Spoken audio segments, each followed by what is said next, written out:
Hello everyone, welcome to Legacy IAS. So now we'll be starting with class 8th NCERT of science, which is again curiosity. It should continue. Okay. Now, so this is the cover. Now let's first see the index. Yeah, so this is the content that we have in this book. First chapter is, of course, exploring the investigative world of science. This is usually what is there in curiosity books. This is just introduction. Basically, what we'll be covering in this class. That is there. Then you have invisible living world beyond our naked eye. Okay, here we'll study about different kinds of microorganisms. This is our main topic for today. Okay, then there is health, diseases, electricity, forces, pressure, winds, particulate matter.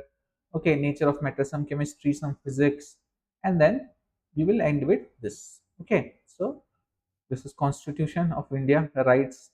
Now let's get started. So this is first chapter, fairly easy, exploring the investigative world of science.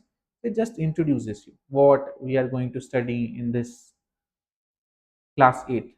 Okay, so this year we are continuing in our journey, all that is written. Now, so basically first it starts to talk about microorganisms that can be sometimes be our helpers, sometimes they can be the cause of some disease. So all that is written.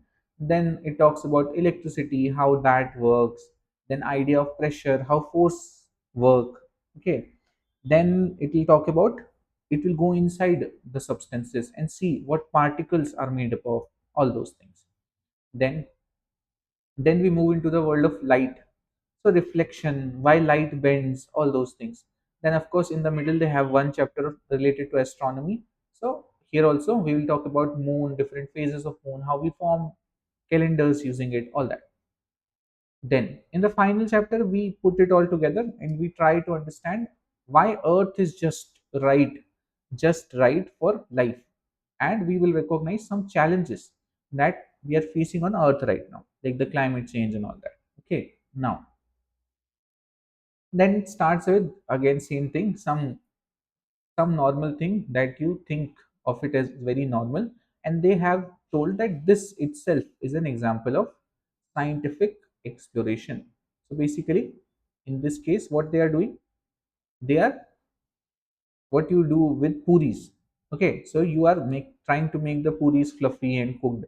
So how that works, why one side is thinner, one side is thicker. Okay, how can the puris be made better, how it changes with the kind of flour you use, with the kind of flame you use, okay, how much oil you use. So all these is what, if you keep doing this, then eventually you get to a point where you understand how a perfect puri is made. This itself, the process that you're following, is itself scientific exploration. Correct, we talked about this in class 6th also. Then, so let's get started. Happy investigating. Let's start with the second, originally, like you can say, the first chapter. Now, the invisible living world beyond our naked eye. This is the chapter name. So first thing is, of course, our human eye can only see objects that are above a certain size. Correct. Long ago, people started to discover some things through which, for example, if this is my eye, this is my eye, and if I look through it, this particular thing starts looking bigger. Now, what? Now you know what is this? What is this? This is lens. Correct. Lens. We all, like most people use this as specs to make things bigger. So same thing they also saw. Now why they called it lens, that also is given, because it looked like a lentil seed. Correct. Lentil seed is what? Thick in the middle and at the ends it is thinner. So that's why they called it lens. Then it talks about microscope. Microscope, I think you all know, that help us understand even more deeper about life forms. Then some living beings are tiny while others are really big. They not just differ in terms of size, they also differ in terms of structure, how their features are organized. All these, if you consider all these living beings, whether plants or animals, everything, then together they are called organisms. Fine. Then Then it is showing you that one of the way of making like magnifying glass or sort of, you take a ball like this and fill it up with water. So this starts acting like a lens, correct? And you can see it bigger. Then now this talks about a scientist. Okay, this scientist you might have heard of. This is Robert Hooke. Okay, so this Robert Hooke, he published a book called Micrographia. Now, in Micrographia, for the first time, he he had started seeing things with a tool that was later called as microscope. So from this microscope, the very nascent version that he had made, he saw inside some things. Here specifically I talk about cork, correct, cork tree you might have heard of, correct. So thin slice of cork he took, a thin slice of this, and then he looked it under his own made microscope. So under this microscope, when he saw things, then he started seeing that there is a pattern like this, where it seems like cells that you have. Correct. So then he named it cell.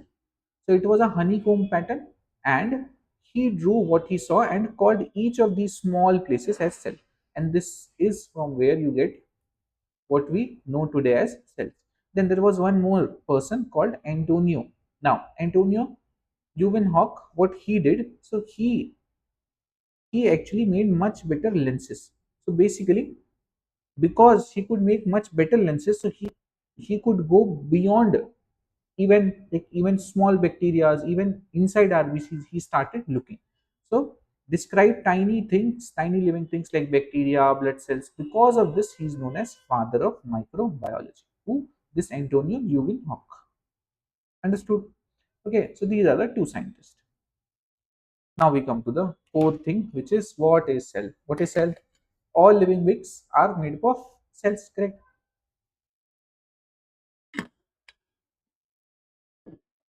In higher classes, we say cell is the structural and functional unit of life, correct? Then, now it gives you one experiment you might have done in childhood or in school if you are going to school regularly.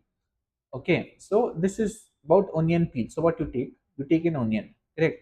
Now from this onion, you take a thin slice out of it, correct? Almost you can say that you take an onion film out of it, that thing.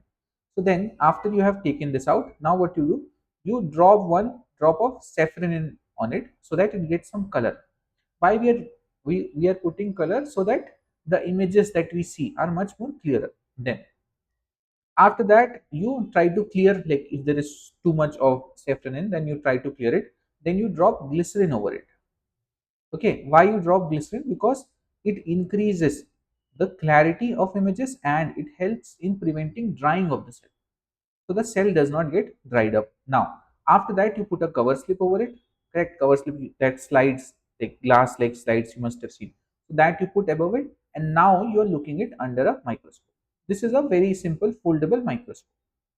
Okay, now what you will see in this case is something like this, that looks like a brick wall. This is the real thing. So basically, can you see, like this is like some walls that are structured. Now these walls itself eventually called cell. Now this has many different components like cell wall, cell membrane, nucleus, cytoplasm. We'll understand all these components. Okay, then another thing that they did, so basically what he said, just take a pen or pencil swab and then push it on your cheeks and take something out of it, like not like you have to get blood out of it, but small also, if you do, some cells, some dead cells, some cells will come out of it. And then you can take this and then you drop it, take a drop of water, clean glass, same things. Now you have to put methylene blue drop, then you try to see it under a microscope. Again, similar structure, cell membrane, cytoplasm, nucleus is what you will see. Understood? Now what are these three components? So let's understand this. Let me draw simple cell diagram and then you will understand. See, so what you have to do, basically, if this is a cell, okay, so this is a cell. Now, cell has many different components. This is what the outside layer that you have is cell membrane. Correct. Now inside it there is a liquid that is filled. Now this liquid that is filled is called cytoplasm. Correct. Then what you see here is called nucleus. Correct. Now inside this cytoplasm there are different things. Okay, like you might have heard of at least mitochondria, Golgi apparatus, all this. So what is this? All these are called cell organelles. Correct. So this is how a typical cell looks like. Cell membrane, cytoplasm, nucleus, cell organelles. This is what is given. Now plant cells specifically will have one more thing, which is known as cell wall. Now, plasma membrane or cell membrane that you see here is very flexible layer. Why? Because it has to allow for food to get in and then waste material to be thrown out. All that we'll see. So, but plant cells beyond this also, beyond the plasma membrane, they have something known as cell wall. Now, cell wall is a rigid cellulose layer. So, this is a rigid layer. Correct. Why it is rigid? Because plant cannot move. Correct. Like if there is too much of rainfall, some very windy climate, cyclones, whatever. So now very high amount of heat. What animals do? Animals just run away. Correct. All animals, even tiger and lion, you will see that during the daytime they are not out in the sun. Correct. They are somewhere in the shade. But plants don't have that. So that is why they have developed something known as cell wall, which gives that protection to the cells of plants. Then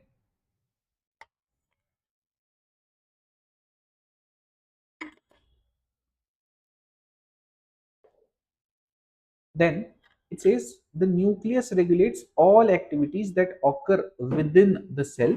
It also regulates growth. Okay, so this is what the role of nucleus. So nucleus is like brain of the cell. Everything that is happening in a cell is controlled by this. Then the cell wall in the plant cell provides rigidity and strength to plants. Correct? I've told you this. Then let's go a step further. So we learn about something else. Now, what is this? So we learn about plastids. Correct. What are plastids? So basically these are present in almost all parts of the plant. Okay, different varieties of plastids we learn in some higher classes. So basically these are tiny rod shaped structures called plastics in almost many parts of the plant. Now some plastids, like the one that is very important to us, is chloroplast. Chloroplast is responsible for a green pigment called chlorophyll. Now, chlorophyll, I think most people know, chlorophyll is important for food synthesis by plant. Correct? Then, so plant cells. So this you understand. Now, even I will tell you that the color that is in your fruits, okay, in stem, all those are also because of some different kinds of plastids. Okay. Then, next. Next thing is that plant cells also have a large empty looking space that is called a vacuole. Correct? So if you see the plant cell, see this. Can you see a large empty looking something? This is called vacuole. Now vacuole is used as a storage. So plant stores many substances. Okay, the things that it has to get rid of, all those are in vacuoles.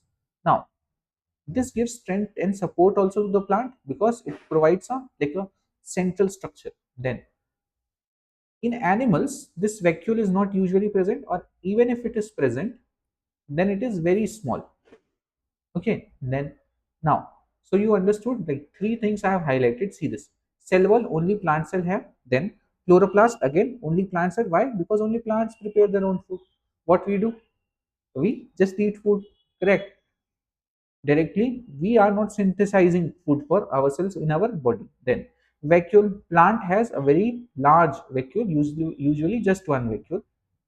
Animals have either no or very small vacuoles. Then mitochondria, cytoplasm, nucleus, cell membrane, these things both of these cells have. Then it comes to variation in shape and structure of cells. So see, this muscle cell looks very different. It's called a spindle shaped cell. Then look at this nerve cell, looks completely different from any other cell. So components are same. For example, this is nucleus. Here also there will be nucleus, cytoplasm, mitochondria. So all those things will be very similar, but how they look and how they function is very different. So the unique shape, size, and structure of cells help them carry out specific function. Correct? Now, for example, the cheek cells that I have, what are they for? They are just like a protective lining on the inner surface. Then, nerve cells are also known as neurons that carry messages in our body. Then, the elongated shape and branch structure help them reach different parts of the body. Correct? This is what nerve cells do. Neurons help us in helps different messages to reach from one part of your body to other. For example, if I make a touch here, how it reaches your brain, that somebody touched here, through neurons. Then similarly, a group of muscle cells are even responsible for when I take any food inside. So muscles actually keep moving and they push it down. Then then you have digestive juices and acid also in your stomach. Correct? Now it talks about the levels of organism. So you start with the basic. The most basic unit is cell. Then a collection of specific type of cell will make something known as tissue. Correct? Then tissue, if you join a lot of tissues, you will get a organ. Correct? Then collection of organs make an organ system. Organ system is like circulatory system, digestive system. So that is organ system. Eventually, if you combine all organ system, what you get? You get an organism. So it is cell, tissue, organ system, organism. Correct? Now, so then it talks about the largest cell in the world. So largest cell in the world is an ostrich egg. That yellow thing that you see, it is actually just one cell, and it is, of course, ostrich egg is this big. So that is also very big. Then next, what are micro microorganisms? Now, what are microorganisms? So which are made up of just one or a very few number of cells. For example, bacteria and amoeba. Bacteria and amoeba, these are made up of only one cell. So these are called unicellular. Fungi, algae, and many others are made up of multiple cells. Multiple cells means not one cell, two, three cells. They will have some specialized function. Very basic, but still something. So that is multicellular. Now, these microorganisms are naturally also found inside our body, if you know. Okay, different kinds of bacteria, all these are found inside our gut and different places in our body. Then it gives you something that you can take a something like pond water, stagnant water. You can take soil suspension. In that, you will get different kinds of organisms if you see it under a microscope. Now, you just understand this. Okay, anyway, it will be asked, it will be repeated many times in higher classes. Just understand it for once. This is an organism. Organisms or cells can be of two types. Prokaryotes and eukaryotes are the two types of organisms. Now, in that, prokaryotes is something where you don't have these things developed. For example, nucleus is not properly developed. It is just nucleic acid region. Correct? Then cell organelles are not developed. Membranes are not properly developed. Then that is what? That is a prokaryote. Okay. Prokaryotes are usually unicellular only. They come under, if I write the more technical term, they come under monera. Now, example of here you don't have true nucleus. Example of this is cyanobacteria. This was earlier wrongly called as blue green algae also. Why algae? Because it can cook its own food. Okay, so it can cook its own food, but if you look closely to it, then essentially it is a bacteria only. So cyanobacteria, some different bacteriums. This is monera. There is something known as archaea also, some ancient organism. So that also is unicellular. Then now prokaryote means unicellular, but this back is not true. Why? Because there are eukaryotic unicellular things also. Now let's see this. So in eukaryotes, you have unicellular and multicellular. Now the unicellular ones are called protista. For example, amoeba, paramecium, euglena. Okay, all this. This is protista. So monera is done, protista is done. Now in multicellular, now multicellular, you are also multicellular. I am also multicellular. All these plants, all of these are multicellular. Now how do I differentiate? So if they are with cell wall or without cell wall. So without cell wall, then what it will be called? It will be called animals or animalia. Correct? So they will be called animalia, animals. Then if they are with cell walls, then it depends they are heterotrophic or phototrophic. Phototrophic means they can cook their own food. Then if they can cook their own food, they are called plantae. Correct? And if they cannot cook their own food, then they are called fungi. That's it. Now, even in plantae, if I go deeper, so then at least one you try to know, that is called algae. Algae is the microscopic plant-like structures. Then you have bryophytes, petriophytes, all that we'll see in higher classes. So you understood the overall structure: Monera, Protista, fungi, plantae, and animalia. Understood? Now let's move forward. So we had, remember, we had taken soil suspension and that water, and we saw it under a microscope. Now, in the pond water, what you observed, see this.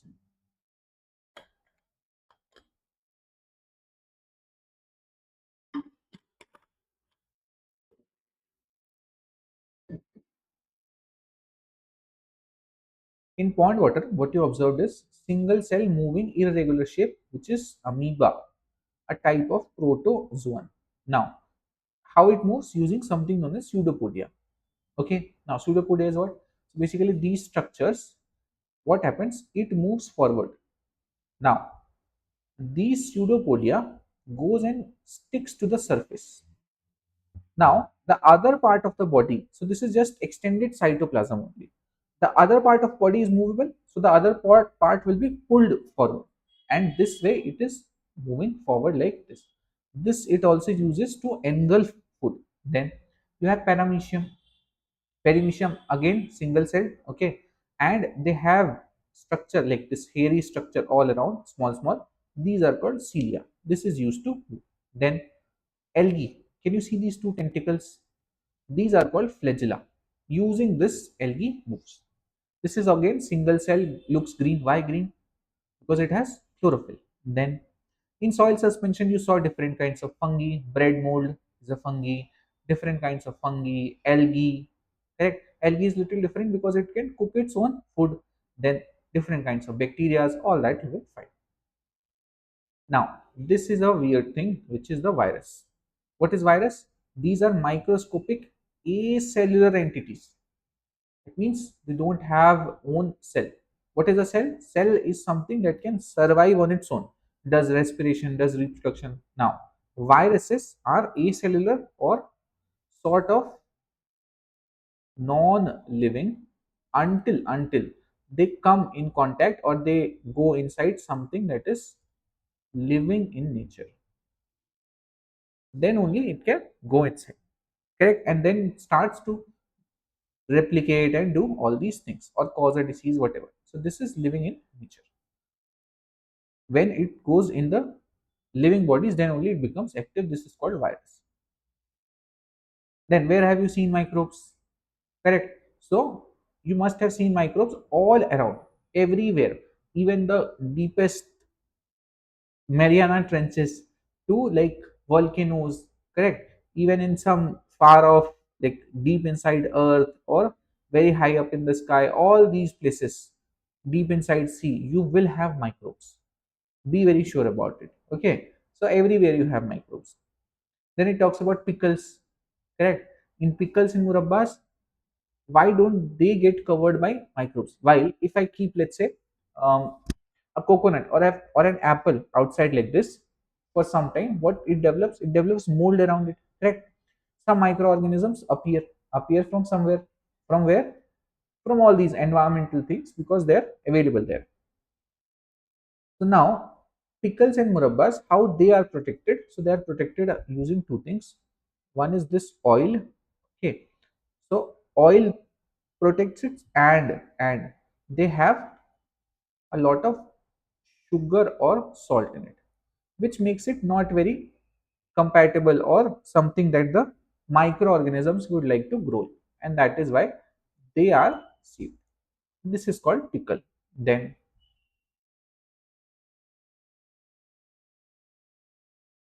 it talks about manure. Manure, you must know. So basically, you take peels of fruits and vegetables and whatever, and you put it in some place. Correct? You dump it in some place.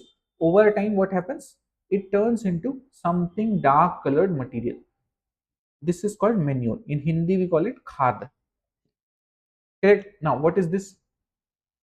This will be very rich in nutrients, and it can be used to increase the fertility of soil. Correct? Then some of these microorganisms, like fungi and bacteria, act on plant waste and slowly break it down into nutrient rich manure. Correct? So, these two things. These are called natural decomposers, also. Fungi and bacteria. Most important decomposers.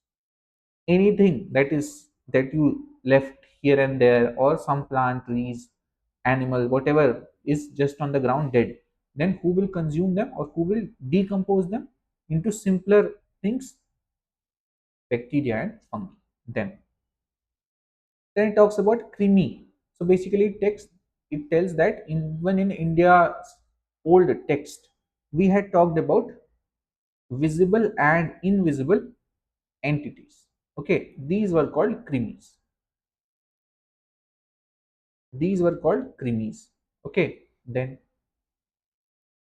this I've already talked about, that microorganisms break down complex things into simpler things. This is called decomposition.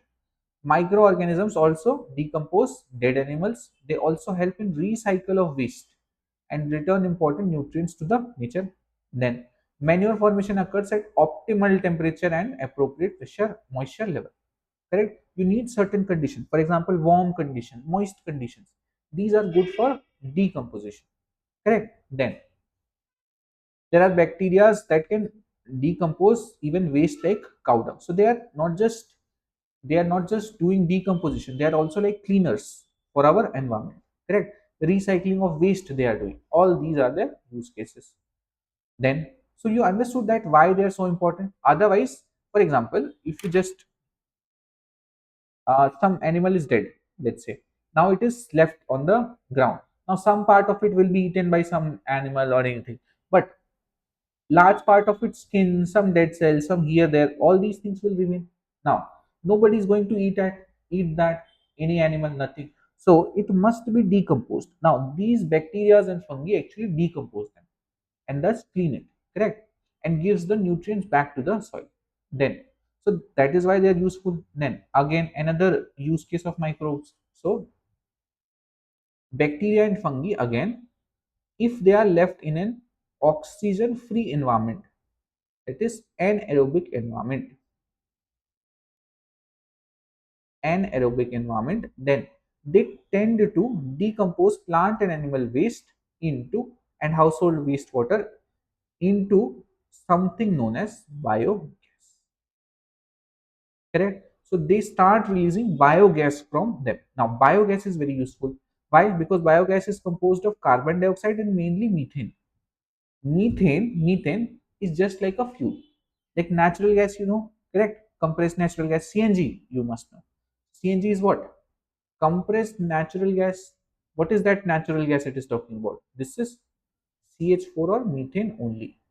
Of course this is much higher in efficiency, but same methane you are getting from biogas also. So where that this can be used, where can CNG be used? All these different things. You can use it for cooking, heating, generating electricity, run vehicles, all of this. Then it talks about this scientist.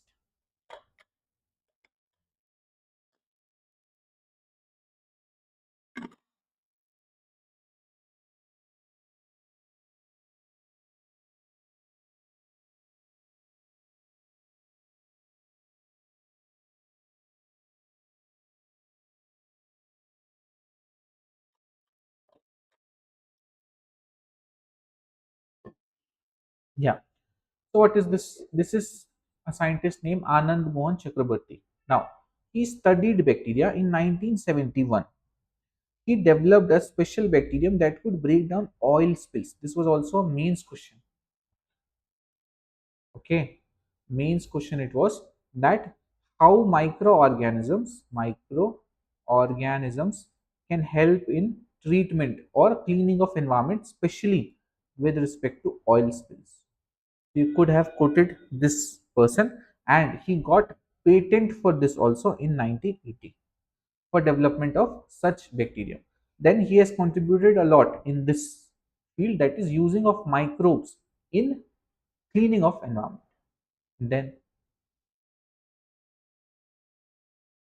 Then we have microorganisms and food.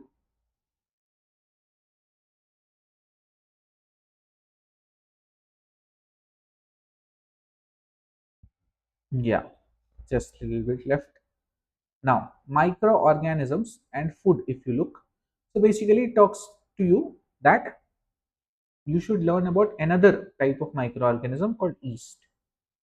This belongs to the group that is called fungi. Now, we have already done this.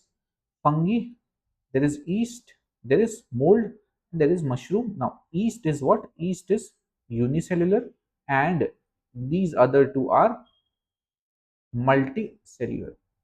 This is multicellular. Now, yeast is a type of microorganisms. It belongs to fungi.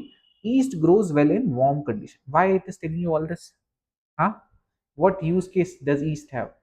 So, yeast has a very important use case. Now, see this. See this. So, basically, if you see, so yeast, what you do,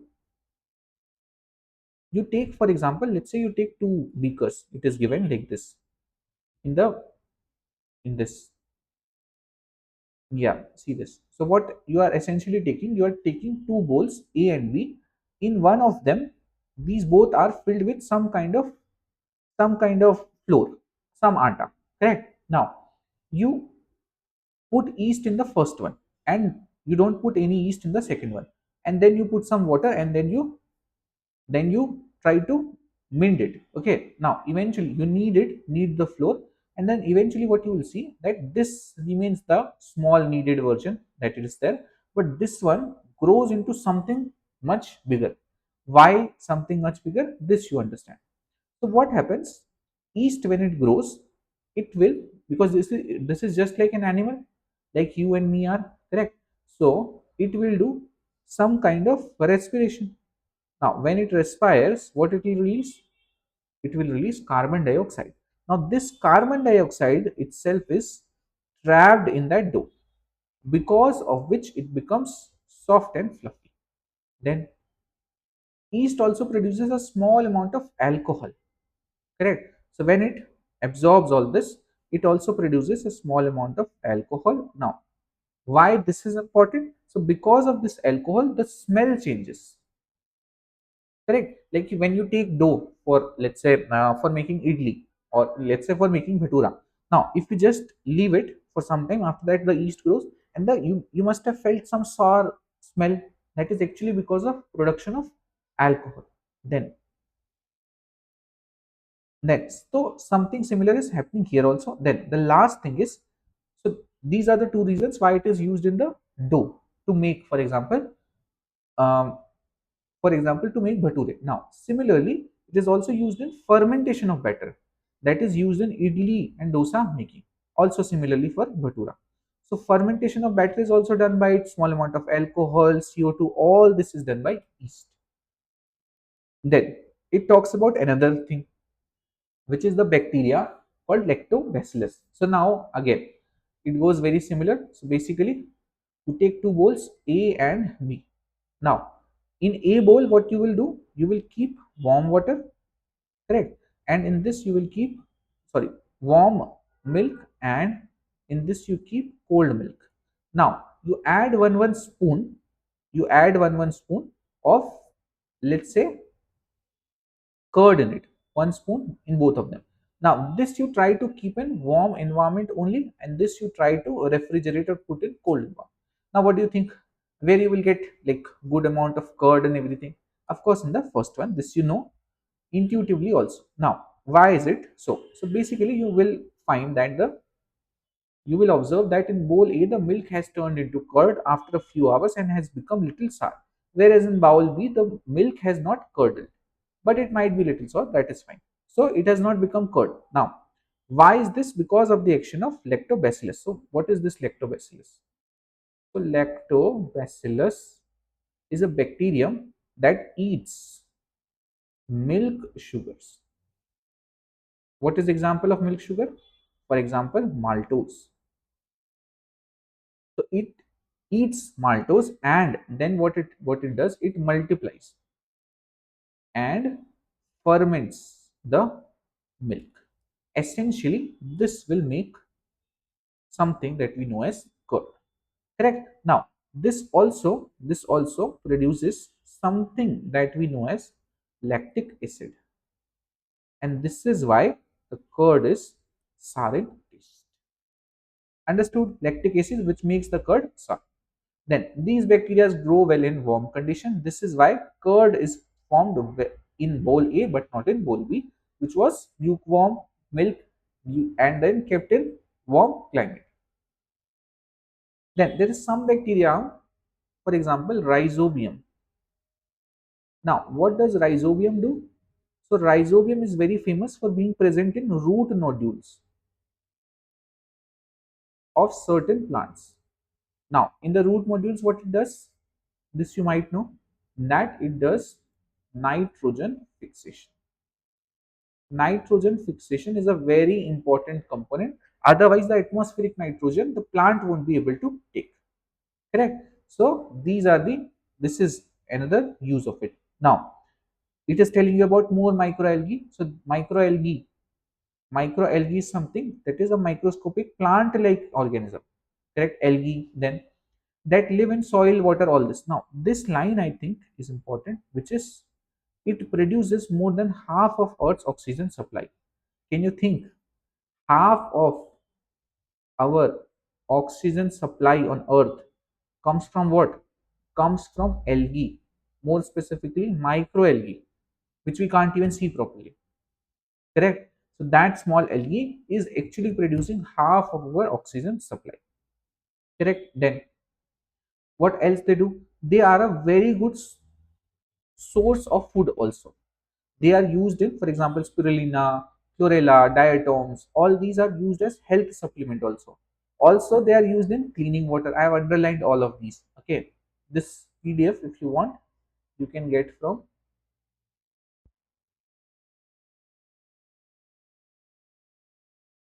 the portal, and if not on portal, then you can go to at the rate UPSC underscore prakhar on Telegram, and you will find this.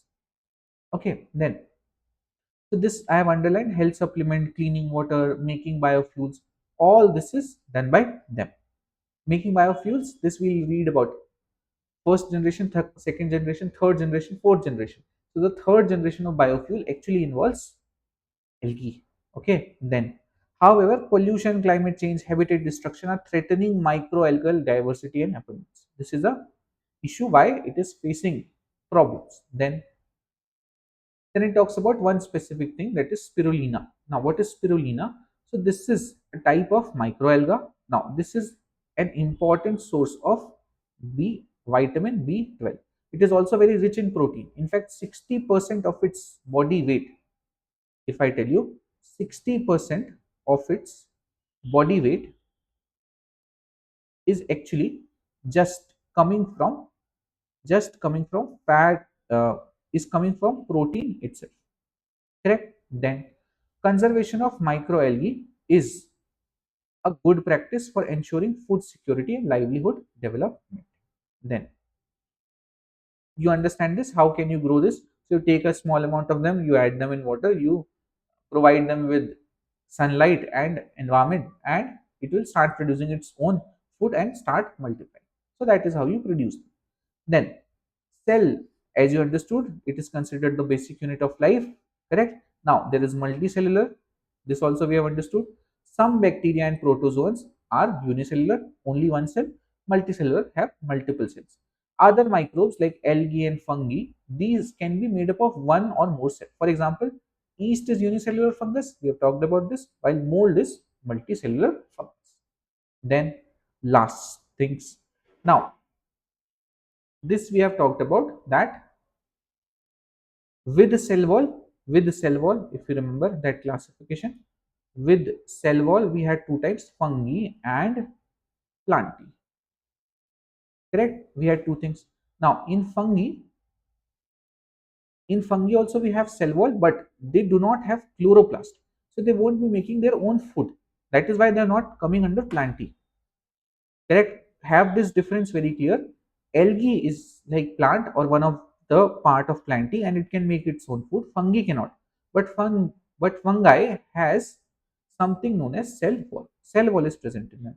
Then bacteria do not have well defined nucleus and a nuclear membrane. Instead they have a nucleoid, and that is why most of the bacteria, as we understood, they come in what? They come in monera, that is the most nascent form of life. Then electron microscope, right now we are not going into it, but if we start seeing from electron microscope, we'll see inside the cell organelles also, that how does, for example, endoplasmic reticulum look like. All that we can get through this. Then we will learn about some diseases also in the next chapter. So right now in this chapter, what we have learned about what are microbes, example, classification, all that, and how they are so important and good for us. For example, we learned that algae is producing half of the entire oxygen supply on earth. Then we learned about that they are decomposers, they can be used as food, they are a very good source of health supplements, and they are used in different mechanisms to turn milk into curd, to ferment things, all that we had seen. So this is all good about microbes, but it is not all goody goody, correct? So microbes have some bad impacts also, correct? Those come in the form of diseases that we'll read about in the next chapter. Okay, so this is it for this chapter. Now they have given you some things to do. Discover, design, and debate. If you want to do it, you can do. Like they have given one very beautiful one that I liked a lot. Interact with an entrepreneur and learn the steps for cultivation of mushroom. So any entrepreneur, it is saying. So you can contact like Nikhil Kamath. You can contact. Okay, and then you can talk to him about cultivation of mushrooms. This is what is being suggested. No, of course, I'm joking. So basically, if you have that kind of access, then of course talk to people who are doing something similar, like cultivation of mushroom or something that uses microorganism. Try to get more knowledge about it. Okay, this is it, and this ends our chapter 2. Thank you.